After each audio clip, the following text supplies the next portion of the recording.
Last time हमने खत्म किया था sectors of economy. Sectors of economy में हमने देखा एक तो जीडीपी को कैलकुलेट कैसे करते हैं, उसके 3 तरीके। देन सीएसओ 2015 में नया क्या मेथड लेके आया। आगे इकोनॉमिक सर्वे के मुताबिक अलग अलग सेक्टर का रैंकिंग की, वो जीडीपी में कितना कंट्रीब्यूट करते हैं, इकोनॉमी एंड एम्प्लॉयमेंट के अंदर कितना कंट्रीब्यूट करते हैं। हर एक सेक्टर का अपना इंडिविजुअल ग्रोथ रेट, और उसको बढ़ाने के लिए और क्या दवाई करनी चाहिए। फॉर एग्जांपल एग्रीकल्चर, तो उसमें आप यील्ड कैसे बढ़ाओगे, और यील्ड बढ़ा दी तो वो माल जब बिकने आएगा तो एफसीआई के अंदर क्या रिफॉर्म लोगे, प्राइवेट में सेलिंग में जाएगा तो एपीएमसी में आप क्या रिफॉर्म लोगे।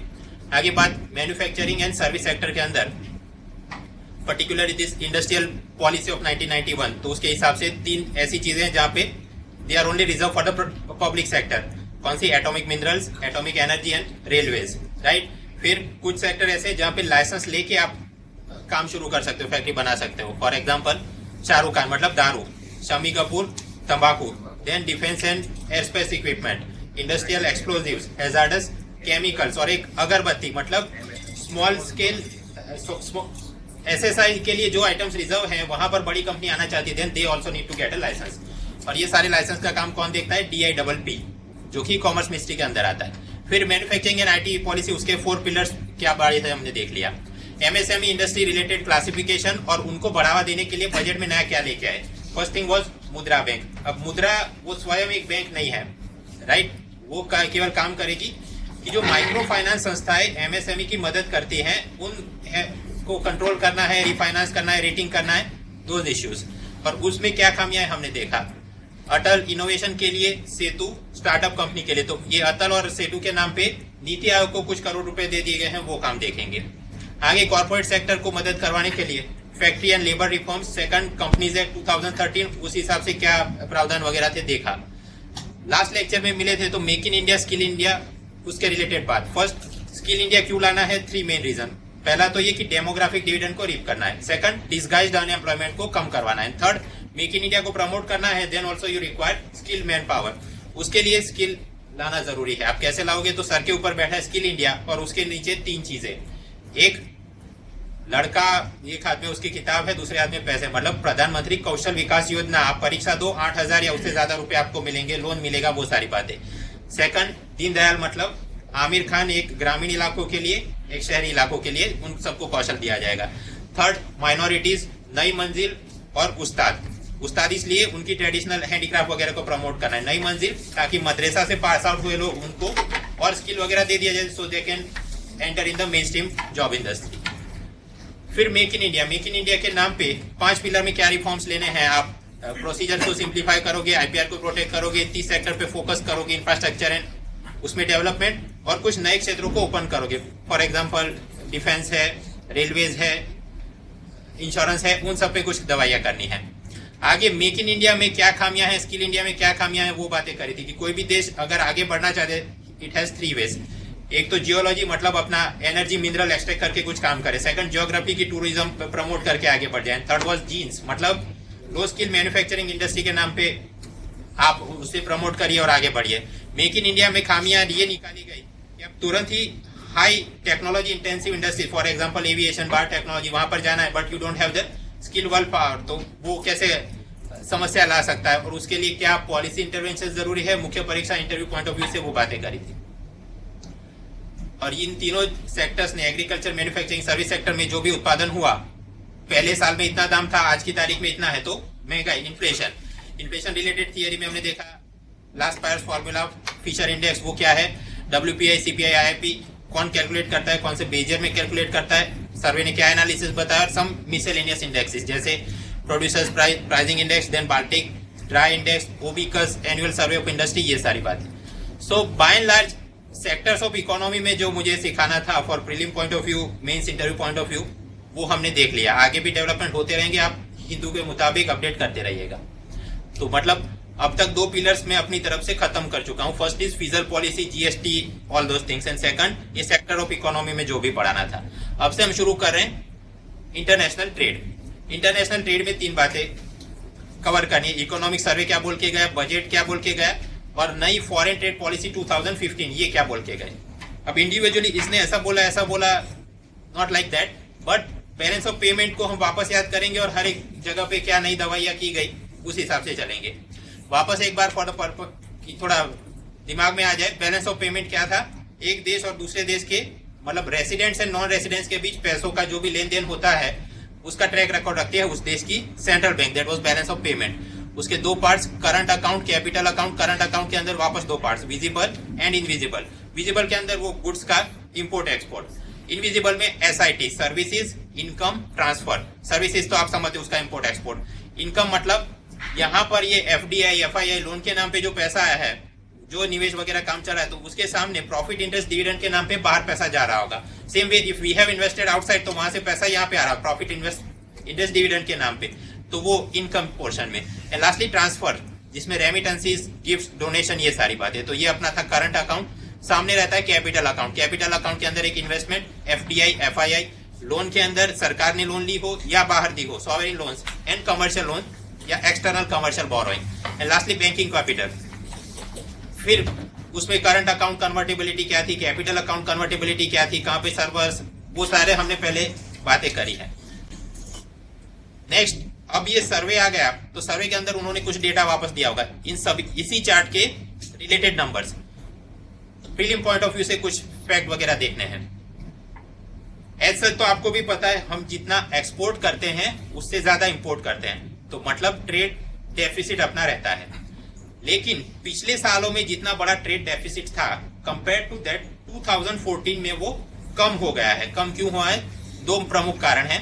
क्रूड ऑयल के दाम कम हो गए विश्व बाजार में, एंड सेकंड, गोल्ड का कंजम्पशन हमने बहुत सारे रिस्ट्रिक्शन के द्वारा कम करवा दिया। तो स्वाभाविक है, गोल्ड और ऑयल इनका आप इंपोर्ट कम करोगे तो ट्रेड डेफिसिट पहले से कम होगा, मतलब जीरो तो नहीं होगा, बट पहले जो रहता था उससे कम हुआ। ये पहली बात। ये सारे मतलब टेबल के आंकड़ों का इंटरप्रिटेशन करने से हमको मिलती है। सेकंड, इनविजिबल पोर्शन में आता है SIT, services, income and transfer. तो वहां मैक्सिमम पैसा है सर्विस में, फिर transfer and then income. Capital part के अंदर investment, FDI and FII. FII हम बोलते हैं, technical it is called foreign portfolio investment. तो भारत के अंदर ये एफपीआई के नाम पे ज्यादा पैसा आया, एफडीआई के नाम पे कम पैसा आया। ये मतलब क्वांटिटेटिव असेंडिंग डिसेंडिंग में थोड़ा याद रखना। लास्टली कि यहाँ पर ओवरऑल 2013 में बहुत सारा पैसा भारत से बाहर चला गया because of the Fed tapering, और उस कारण इंडियन रुपी कमजोर हो गया। वो सारे एंगल फ्यूचर लेक्चर में बात करेंगे। और बैलेंस ऑफ पेमेंट में आपको पता है, करंट अकाउंट में डेफिसिट रहता है, बट कैपिटल अकाउंट से सरप्लस वहां पे आके उसे फाइनेंस करता है। मतलब मार पीट के जवाब जीरो लाना है, जीरो नहीं आएगा तो then RBI has to intervene. वो डॉलर खरीद भी सकती है, डॉलर बेच भी सकती है, डिपेंड्स कैसे जवाब को जीरो करना है। बट अपना ये 2014 वाला साइकिल देखे तो वहां पर फॉरेन एक्सचेंज रिजर्व बढ़ा है। हाउ? आरबीआई ने डॉलर ज्यादा खरीदे थे जवाब जीरो लाने के लिए। सो हाँ, फॉरेक्स रिजर्व अपना बढ़ा है। खैर, आज के लेक्चर का अब से आगे वाली सभी स्लाइड में अपना मुद्दा जो है बैलेंस ऑफ पेमेंट, उसके अंदर करंट अकाउंट, और करंट के अंदर भी ये विजिबल में गुड्स का पोर्शन और इनविजिबल में सर्विस, मतलब गुड्स एंड सर्विसेज का इंपोर्ट एक्सपोर्ट, उसके रिलेटेड बातें करनी है। फर्स्ट थिंग मैंने बताया कि ट्रेड डेफिसिट तो है लेकिन पुराने सालों से कम हो गई है बिकॉज क्रूड ऑयल के दाम पहले से कम आ गए, एंड सेकंड, गोल्ड का कंजम्पशन पहले से कम हुआ है। ग्राफ के जरिए उन्होंने बताया कि क्रूड ऑयल के दाम कैसे नीचे आ रहे हैं। क्वेश्चन कि ऑयल के दाम नीचे क्यों आ रहे हैं, कैसे आ रहे हैं? 3 रीजंस। कि जो पहले मतलब $100 के ऊपर बैरल बिकता था वो चल रहा है $50 के नीचे फॉर द ईयर 2014-15, और सर्वे का एक्सपेक्टेशन है कि 15-16 के लिए $60 to $65 की रेंज में ये चलेगा। तो क्यों ऐसा कारण? 3 उसने कारण बताए। फर्स्ट थिंग, यूरोपियन यूनियन और चाइना के अंदर ग्रोथ पहले से कम हो गया है, तो स्वाभाविक है उनकी इंडस्ट्री के लिए, इनकी इकोनॉमी के लिए जितना भी क्रूड ऑयल इंपोर्ट हो रहा था मिडल ईस्ट से, वो पहले से कम इंपोर्ट हो रहा है। तो मतलब डिमांड यहाँ से कम हो गई। सामने अमेरिका के अंदर एक तो शेल गैस टेक्नोलॉजी की मतलब से वो अपना एनर्जी जनरेशन कर रहे हैं। सेकंड, वहां पर भी टेक्सास रीजन के अंदर ऑयल फील्ड है, वहां से ऑयल प्रोडक्शन बढ़ाया गया है। तो यूएसए का डोमेस्टिक एनर्जी प्रोडक्शन बढ़ गया, तो स्वाभाविक है वो लोग भी मिडल ईस्ट से पहले से कम इंपोर्ट करेंगे, राइट? सो ये दो जगह से तो डिमांड कम हो गई। अब आप समझो कि अगर ये मिडिल ईस्ट वाले चाहते हैं कि अपना दबदबा अभी भी बना रहे कि ऑयल का बैरल $100 से ऊपर बिकना चाहिए, तो क्या करना पड़ेगा? उन्होंने अपना सप्लाई कम करवा देना चाहिए, राइट, अकॉर्डिंग टू दोज, क्योंकि डिमांड कम हो रही है। लेकिन यहाँ पर ये ऑयल प्रोडक्शन कंट्रोल करने वाली उनकी ओलिगोपोली ओपेक, उसका वर्चस्व पहले से कम हो रहा है। पर्टिकुलरली सऊदी अरेबिया ने ये बोला कि भले वहां से डिमांड कम हो गई हो but I will not cut down my supply. तो आप समझ सकते हो उस कारण से डिमांड कम हुई but you are not cutting down supply, तो मतलब सप्लाई पहले से बढ़ गया है इन दैट सेंस। तो स्वाभाविक है पेट्रोल का मतलब क्रूड ऑयल का दाम कम होगा, जो पहले $100 पे चल रहा है वो अराउंड $50 पे पिछले साल चल रहा था, और सर्वे का प्रोजेक्शन है इस साल के लिए वो $60 to $65 की रेंज में चलेगा। तो एक क्रूड ऑयल का दाम कैसे कम हो गया और वो एंगल हमने देख लिया। अब सोने की बात करते हैं। सोने का कंजम्पशन भारत में पहले से कम हो गया, तो पहले क्यों कम ज्यादा था और अब कम कैसे हो गया? जनता सोने में निवेश क्यों करती है? जब भी महंगाई बढ़ती है तो बैंक और दूसरे फाइनेंशियल इंस्टीट्यूशन के अंदर आपको जो इंटरेस्ट मिल रहा है, रियल इंटरेस्ट रेट आपका कम हो रहा है, मतलब कि आप उसमें पैसा डालोगे भी आपको जो भी प्रॉफिट इंटरेस्ट डिविडेंड मिल रहा है, इट कैन नॉट आपकी परचेजिंग पावर को वो प्रोटेक्ट नहीं कर पाएगा महंगाई के सामने। जब महंगाई बहुत बढ़ जाएगी तो जनता भी होशियार है, वो बैंक में पैसा नहीं डालेगी, एफडी में नहीं डालेगी, वो जाएगी गोल्ड एंड रियल एस्टेट। तो एक तो वो कारण से सोने का पहले से खपत बढ़ रही थी। नेक्स्ट थिंग, कई लोगों के पास जो ब्लैक मनी है वो भी जाके सोना खरीद लेते हैं। सोने का जैसे जैसे कंजम्पशन बढ़ता जाएगा, हम ज्यादा इंपोर्ट करेंगे तो ट्रेड डेफिसिट भी बढ़ेगा, करंट अकाउंट डेफिसिट भी बढ़ेगा, उस कारण Indian rupee will gate week. वो रूपी वीक बनेगा तो स्वाभाविक है क्रूड ऑयल पहले से महंगा हो जाएगा, पेट्रोल डीजल महंगा तो वापस महंगाई, ये साइकिल चलती रहती है। तो मतलब यहाँ एक काम ये करना था कि सोने की खपत कम करवानी थी। उसके लिए क्या काम किया गया 2013-14 और आगे चलते। एमसीक्यू में याद रखना, विश्व का सबसे ज्यादा गोल्ड इंपोर्टर भारत नहीं है, चाइना है। Okay, largest gold importer is China, second is India. लेकिन हाँ, हमको भी थोड़ा अभी कंजम्पशन उसे कम करवाना था, तो क्या दवाई की गई? 2012 तक मेरे ख्याल से गोल्ड आयात करने पर इंपोर्ट ड्यूटी लगती थी 2%, धीरे धीरे बढ़ा के उसको कर दिया गया 10%। ऐसा क्यों? ताकि सोना इतना महंगा हो तो जनता पहले से थोड़ा कम खरीदे।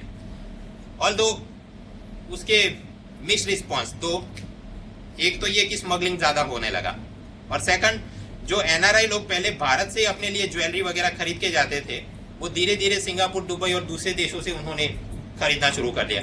तो मतलब स्मगलिंग के कारण एक तो सरकार की टैक्स रेवेन्यू चला गया, एंड सेकंड अपने ज्वेलर्स को जो एनआरआई वाले ऑर्डर मिलते थे वो भी पहले से कम होने लगे।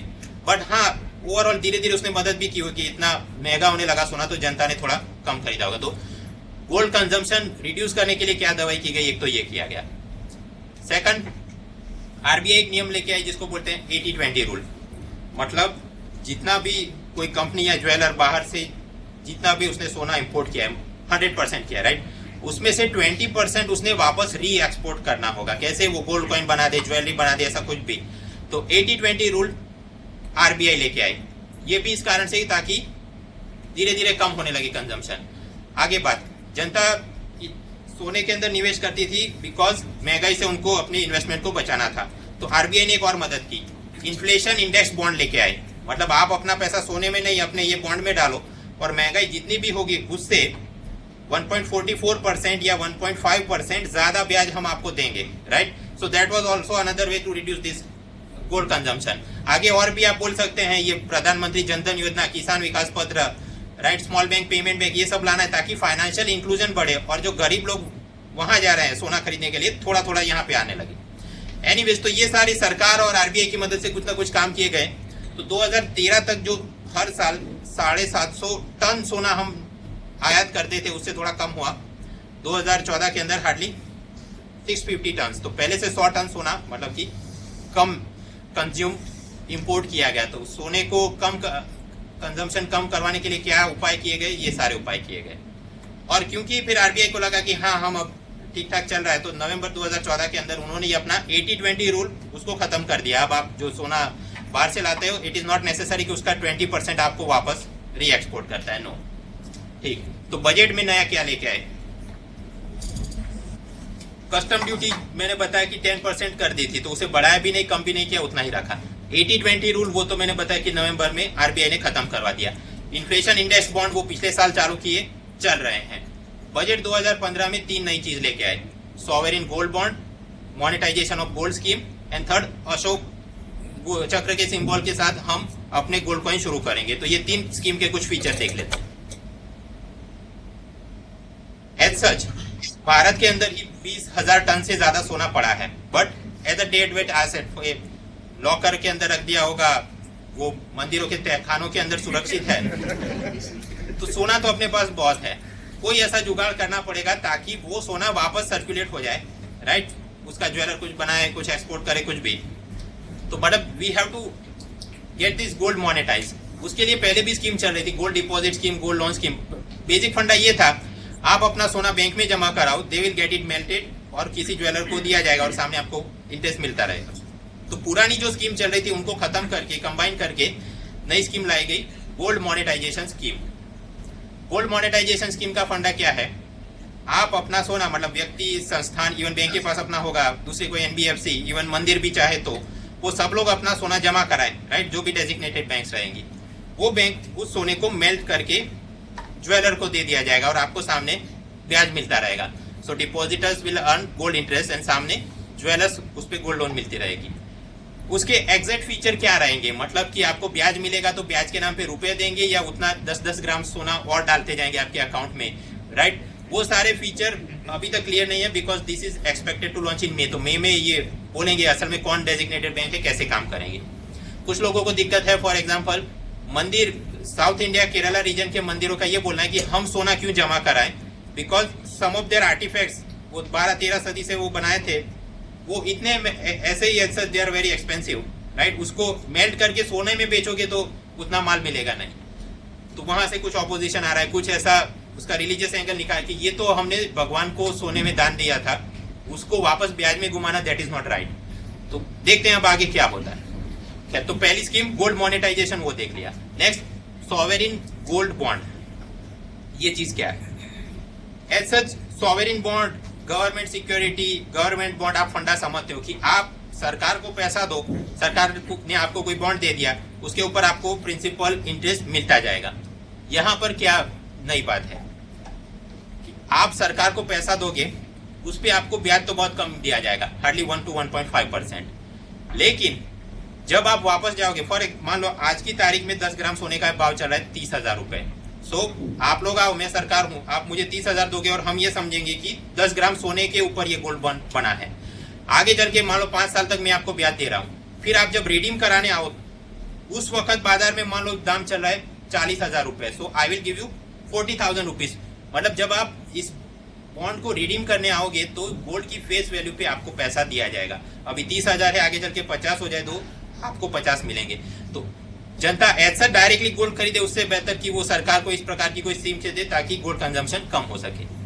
अगेन इसके भी एग्जैक्टली लागू होना क्या फीचर रहेंगे, आना बाकी है, तब देखेंगे। एक और बात कही गई, सोने में निवेश होता है तो ब्लैक मनी को निवेश करने के लिए बहुत यूज किया जाता है गोल्ड को, उसे कम करवाने के लिए ये बताया गया 1 लाख से ज्यादा का जो भी ट्रांजेक्शन होगा उस पर पैन कार्ड कोड करना मैंडेटरी हो जाएगा। बजट में ये बोला गया है। स्वाभाविक है, उनका प्रयोजन ये है ताकि गोल्ड, ब्लैक मनी का निवेश पहले से कम हो। लेकिन सामने ज्वेलर इसका विरोध भी कर रहे हैं, ये बता के कि पैन कार्ड भारत के अंदर अभी सभी लोगों के पास है नहीं, particularly in the rural areas, और वो भी जब शादी ब्याह के वक्त 1 लाख से ज्यादा के सोना खरीदते हैं तो काम होगा नहीं। सेकंड, जो असल में ब्लैक मनी निवेश करना चाहता है तो वो तो वैसे भी कर सकता है, 10,000 का सोना यहाँ से खरीदा वहां से, right? So original purpose will be defeated. तो वो भी अपना विरोध कर रहे हैं, सरकार लेके नड़ी है कि 1 लाख से ऊपर PAN card quoting is necessary. Monetisation देख लिया, सॉवरेन बॉन्ड देख लिया। थर्ड इज गोल्ड कॉइन, कि भारत सरकार या आरबीआई या किसी संस्था को डेजिग्नेट करके वो लोग ही अशोक चक्र का सिंबल बना के वो सोने का सिक्के बाजार में डालेंगे। वाई? अभी भी ये पोस्ट ऑफिस और बैंक वाले अपने सोने के सिक्के तो बेच ही रहे हैं, लेकिन वो ज्यादातर बाहर से इंपोर्ट करते हैं, वो ऑर्डर देके इस प्रकार का सिंबल वो ले। तो फर्स्ट कि एक इंपोर्टेड गोल्ड कॉइन की इंपोर्ट कम हो। सेकंड, आपने जो गोल्ड मोनेटाइजेशन स्कीम चालू की तो जनता, दे आर एक्सपेक्टिंग कि जनता और मंदिर कुछ सोना दे देंगे, उसी को मेल्ट करके ये सरकार अपनी तरफ से इंडियन गोल्ड कॉइन ला दे, है ना? तो वो वहां से हो जाए डोमेस्टिक, तो बाहर से इंपोर्ट उतना कम करवाना पड़े। एंड थर्ड, कई सारे ज्वेलर्स भी अपने गोल्ड कॉइन देते हैं लेकिन वो इम्प्योर होते हैं, वेट बराबर नहीं होता है, सरकार डालेगी तो स्टैंडर्ड क्वालिटी से मिलेगी। खैर, तो मतलब गोल्ड कंजम्पशन को कम करवाने के लिए क्या हुआ है और क्या करेंगे? क्या हुआ है? गोल्ड कॉइन कस्टम ड्यूटी 10% रखी गई है, 80-20 रूल अबॉलिश कर दिया, इन्फ्लेशन इंडेक्स बॉन्ड चालू है, बजट में नया लेके आए, sovereign gold bond, yes, monetisation of gold, right, and third Ashok coin. Overall ये गोल्ड और ऑयल के रिलेटेड इम्पैक्ट क्या होगा इंडियन इकोनॉमी। हम जो भी इंपोर्ट करते हैं, टोटल इंपोर्ट बिल मान लो आपका जितने भी करोड़ या अरबों रुपए है, तो ऑयल इंपोर्ट हो रहा है, उसका 1/3 बिल तो वो ऑयल इंपोर्ट के कारण ही आ रहा है। तो 33% इंपोर्ट ऑयल इंपोर्ट हो रहा है, ऑयल के कारण वो खर्चा है। और ऑयल और गोल्ड दोनों का आप कंबाइन करके देखो, जितना भी हम इंपोर्ट करें उसका 35% पैसा इनके कारण बाहर जा रहा है। अब सर्वे ने ये आंकड़ा दिखाया है, यदि ऑयल बैरल के दाम में $1 की कमी आए तो प्रति वर्ष अपने करंट अकाउंट डेफिसिट में ये 0.9 बिलियन उतना कम हो जाएगा। उतना इंपोर्ट यहाँ पर अपने को कम होना, पैसों के रूप में पहले से कम खर्चा होगा। तो ओवरऑल $10 बिलियन जितना केवल ऑयल के दाम गिरने से अपना करंट अकाउंट डेफिसिट और ट्रेड डेफिसिट कम हो गया। सेम वे अगर सोने के दाम में, एक आउंस सोने के दाम में $10 की कमी आ जाए तो उस कारण भी एक साल के अंदर 130 मिलियन पहले से कम अपना इंपोर्ट बिल हो जाएगा। तो मतलब ये सोने और ऑयल के एंगल के चलते अपनी करंट अकाउंट डेफिसिट कम होगी, यस महंगाई कम होगी, यस ऐसा सर्वे का बोलना है। तो यहाँ पर ऑयल गोल्ड के एंगल, उसके रिलेटेड ट्रेड डेफिसिट कम होगी और इन्फ्लेशन कम होगा। आगे उसके एंगल बैकग्राउंड में जोड़ने हो तो दूसरे कौन कौन से कारण से महंगाई कम हुई है, तो L5 P5 वो पावर पॉइंट आप देख लीजिएगा। सेकंड, इन्फ्लेशन कम करवाने के लिए गोल्ड एंड ऑयल तो बराबर है, सामने एग्रीकल्चर फूड इन्फ्लेशन भी जो ज्यादा रहता है उसे कम करवाने के लिए क्या दवाई करनी पड़ेगी। तो एग्रीकल्चर रिलेटेड इशू की हमने बात करी थी, L5 P2 आप देख लीजिएगा। एंड थर्ड, आरबीआई ने मॉनेटरी पॉलिसी बना के इन्फ्लेशन को कैसे काबू करना चाहिए, तो L1 P1 वो वाली स्लाइड्स आप देख लीजिएगा। ठीक, अब नेक्स्ट टॉपिक यहाँ पर balance of payment, current account और ये ट्रेड के अंदर हम इंपोर्ट एक्सपोर्ट का रैंकिंग जो कभी एमसीक्यू में परेशान कर जाता है। भारत सबसे ज्यादा कौन कौन सी चीजें एक्सपोर्ट करता है नए जो डेटा के हिसाब से, सर्वे के हिसाब से, petroleum products, James and jewellery, agriculture, food products, वो सारी चीजें, टेक्सटाइल, केमिकल, इंजीनियरिंग, मशीनरी, वो सारी चीजें। हम लोग जो भी एक्सपोर्ट कर रहे हैं 63% उसका मैन्युफैक्चरिंग गुड्स एक्सपोर्ट हो रहा है। एक्सपोर्ट जीडीपी के अंदर 42% जितना कंट्रीब्यूट करता है। पूरे विश्व के अंदर बहुत बड़े बड़े एक्सपोर्टर्स हैं, यूएस, चाइना वगैरह। अपना नंबर 19वां है, 19th रैंक है अपना एक्सपोर्ट के रूप में। तो गुड्स के अंदर क्या रैंकिंग बन रहा है और क्या परिस्थिति है हमने देख लिया।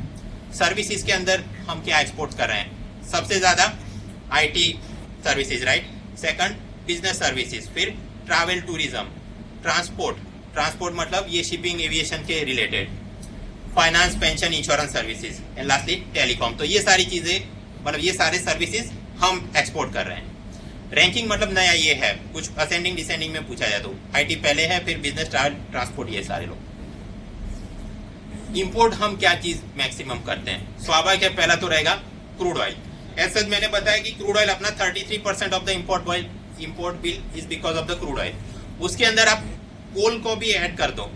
कोल इंपोर्ट क्यों, वैसे तो भारत में कोयला बहुत ज्यादा है, लेकिन हमने ऑस्ट्रेलिया से इंपोर्ट करना पड़ता है because of all the environment clearance, coal scam, बहुत सारे कारण। तो मतलब ऑयल का 33% और कोल, उसको कुल मिला के एनर्जी इंपोर्ट की बात करें तो टोटल इंपोर्ट का 35% तो एनर्जी में ही जाता है, एनर्जी इंपोर्ट करने में। सेकंड कैपिटल गुड्स, मशीनरी वगैरह। Third gold and silver, electronic goods, chemical, and lastly precious stones, semi polish और वो सारी चीजें, वो फिर हम और प्रोसेस करके हमारे ज्वेलर्स वापस उसको एक्सपोर्ट करते हैं। तो इंपोर्टेड के अंदर ये वाला रैंक है। विश्व के अंदर जितने भी इंपोर्टर्स हैं हर एक देश, उस रैंकिंग में अपने को we are at the 12th rank. ठीक, भारत जो भी एक्सपोर्ट कर रहा है गुड्स एंड सर्विसेज, सबसे ज्यादा जाता है तो यूएसए, यूनाइटेड अरब अमीरात, चाइना, हांगकांग, ये कुछ बताया गया है रैंकिंग। ऐसा तो मैंने बताया कि हम जितना एक्सपोर्ट करते हैं उससे ज्यादा इंपोर्ट करते हैं, तो ऑब्वियसली अपना ट्रेड डेफिसिट है, तो ओवरऑल तो ट्रेड डेफिसिट आएगा। लेकिन स्पेसिफिक कंट्री या रीजन की बात करें तो अलग अलग बातें हो सकती हैं। फॉर एग्जांपल अपना यूरोपियन यूनियन के साथ ट्रेड सरप्लस है, राइट, वहां से जितना हम इंपोर्ट करते हैं उससे ज्यादा हम एक्सपोर्ट कर रहे हैं। Same is the case with USA, Africa, ASEAN countries. तो यहाँ इंडिविजुअली मतलब ये रीजन की बात करो देश की, तो इनके साथ अपना कुछ ट्रेड सरप्लस है। ट्रेड डेफिसिट तो स्वाभाविक है सबसे बड़ा और सबसे ज्यादा कौन होगा, China, right. Second middle east, middle east क्यों, ऑयल इंपोर्ट के कारण, और इवन गोल्ड इंपोर्ट वहां से दुबई वगैरह से जो रूट हो गया आता है। खैर, तो मतलब वो कुछ चल रहा है। अब बैलेंस ऑफ पेमेंट, उसका करंट अकाउंट, और उसके अंदर ये गुड्स एंड सर्विसेज, उसका ट्रेड, ओवरऑल ट्रेड डेफिसिट है, राइट। और उसके कारण करंट अकाउंट डेफिसिट भी बनता है, फिर इंडियन रूपी गेट्स वीक और इन्फ्लेशन, और वो सारे एंगल हम बोल सकते हैं। दवाई क्या करनी चाहिए? स्वाभाविक है, हमने अपने एक्सपोर्ट को बूस्ट करना चाहिए, एक्सपोर्ट को बूस्ट करना चाहिए, राइट। तो पहले ये सवाल कि अब तक क्यों नहीं कर पाए?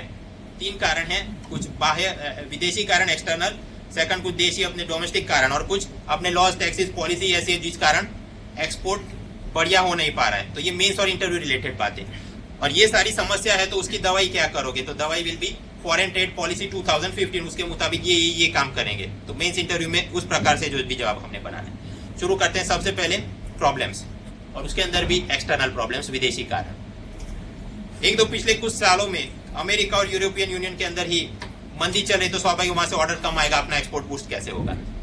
नेक्स्ट इज क्वांटिटेटिव एजिंग, पहले अमेरिका ने किया और फिर अब यूरोपियन यूनियन कर रहा है, ये समझते हो। इसके कारण अपने को क्या दिक्कत आ रही?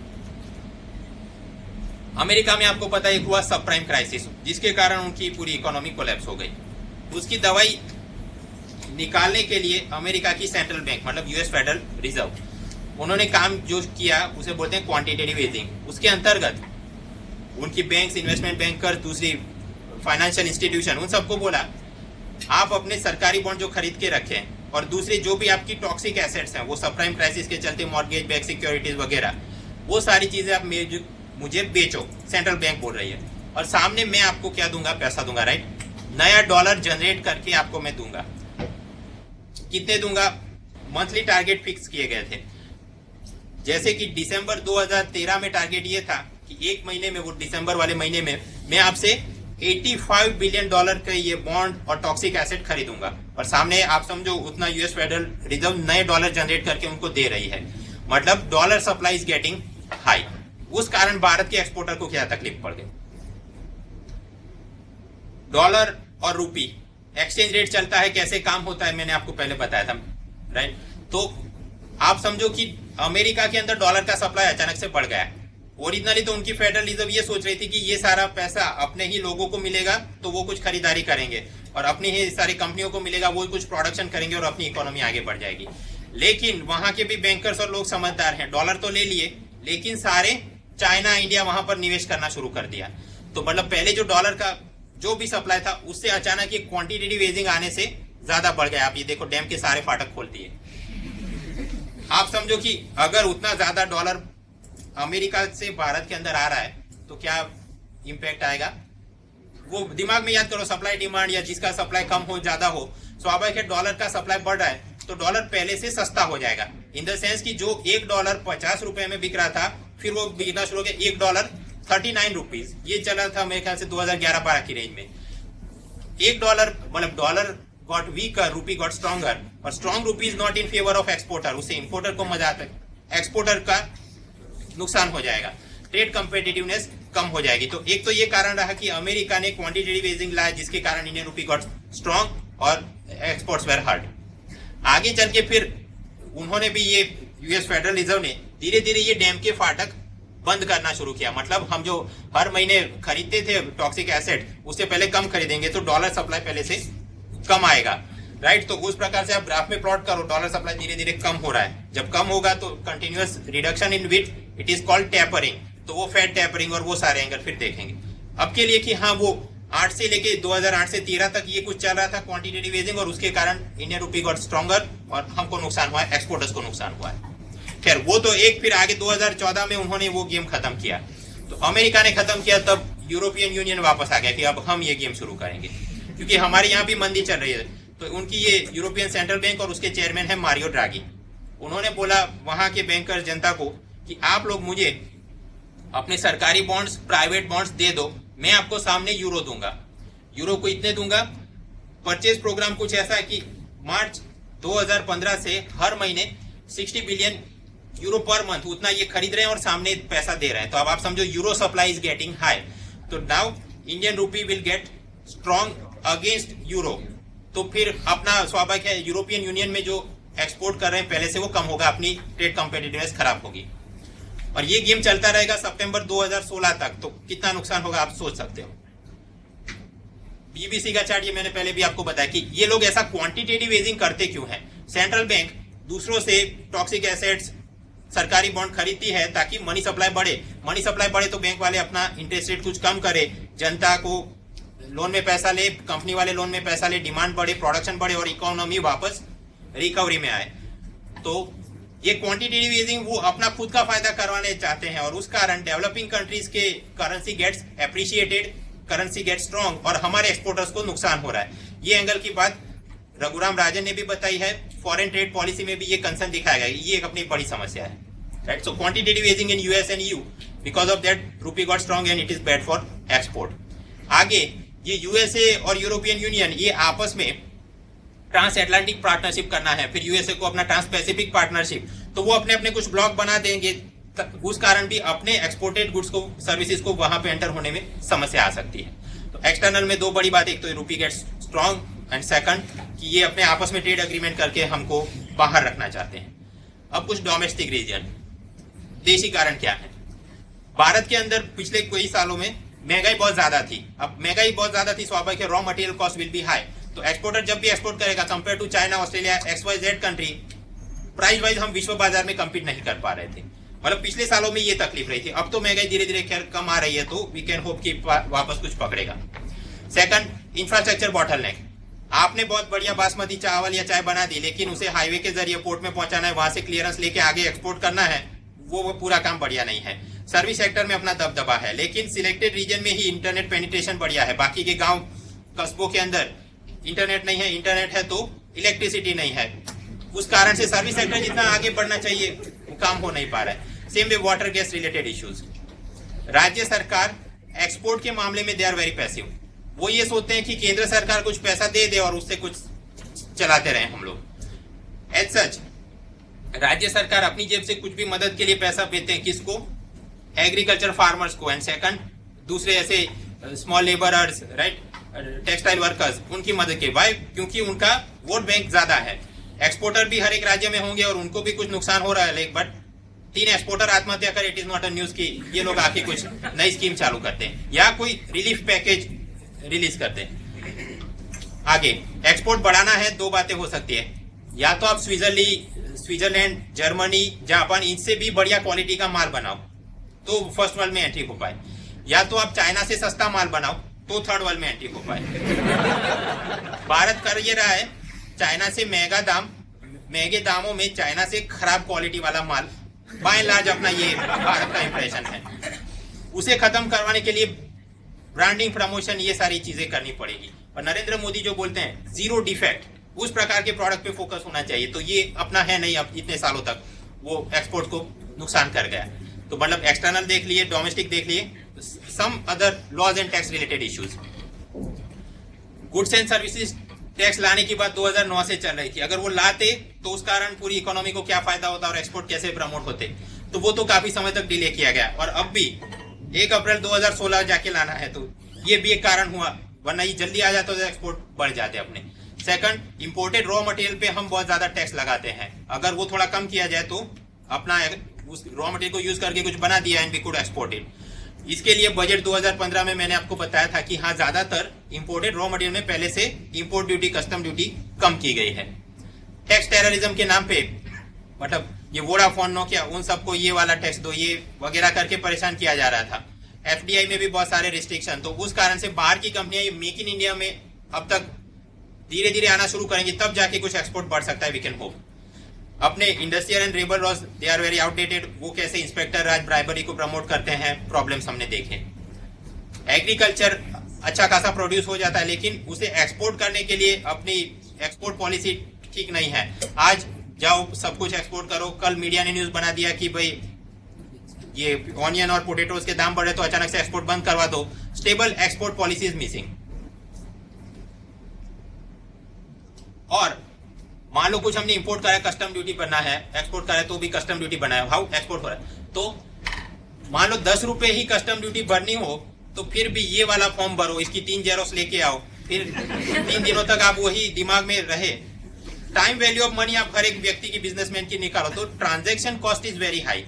ये फॉर्म भरना है, वो इंस्पेक्शन कराना है, इंस्पेक्टर राज, रेट टैक्स, वो सारे कारण। ओवरऑल वर्ल्ड बैंक भी बोलता है उनका ease of doing business report, 189 countries आपने सर्वे किए, पता चला भारत कहाँ पे 142 रैंक पे। Why? Because of the transaction cost is very high. तो एक्सपोर्ट को ये सारी चीजें नुकसान करती हैं। इसकी क्या दवाई हो सकती है? एज ऑफ डूइंग बिजनेस के नाम पे अलग अलग प्रावधान करेंगे, पुराने लेक्चर्स में हमने बातें करी थी। खैर, तो मतलब भारत का export potential is still unutilise, untapped, इस प्रकार का मुख्य परीक्षा इंटरव्यू में कुछ सवाल आए, then you have to discuss the reason. तो एक्सटर्नल रीजन आप बोल सकते हो, डोमेस्टिक में क्या समस्या है, इंफ्रास्ट्रक्चर वगैरह, लॉज, टैक्सेस, पॉलिसी में क्या है, ये 3 बातें। नेक्स्ट क्वेश्चन, ये सारी समस्या है तो उसकी दवाई आप क्या करोगे, राइट? एक तो डिजिटल इंडिया। डिजिटल इंडिया कैसे? वो सारा आपने transaction cost is very high, ये वाला इंस्पेक्शन कराना है, वो वाला टैक्स भरना है, पूरा काम इलेक्ट्रॉनिकली आप कराओ। तो डिजिटल इंडिया मिशन पहले से चला है, उसके अंदर ये धीरे धीरे कोई ना कोई स्कीम आप लागू करो। नेक्स्ट थिंग, अपने यहाँ अच्छी क्वालिटी का माल बन नहीं रहा है, तो मैनी ऑफ द रीजन उसमें से एक ये हो सकता है कि अपने पास अच्छी क्वालिटी के कारीगर ही नहीं है। तो स्किल इंडिया के नाम पे सबको आप तालीम दीजिए, और उन तालीम वाले लोगों को बिठा के मेक इन इंडिया के नाम पे विदेशी कंपनी है कुछ टेक्नोलॉजी दे दे, अपने तालीम वाले लोग हैं, कोई बढ़िया क्वालिटी का माल बने, सस्ते में बने, and we can export it. तो मतलब skill India, make in India, और ये सारे को ओवरऑल कोऑर्डिनेट करने के लिए होना चाहिए एक्सपोर्ट प्रमोशन मिशन, जो कि इन सबको कि हाँ आप ये काम करो, ये काम करो, ताकि हम कुछ बढ़िया काम ओवरऑल एक्सपोर्ट बढ़ा सके। और इस एक्सपोर्ट प्रमोशन मिशन को भी ओवरऑल गाइडेंस कौन दे? एक ऊपर पॉलिसी होनी चाहिए, that is foreign trade policy.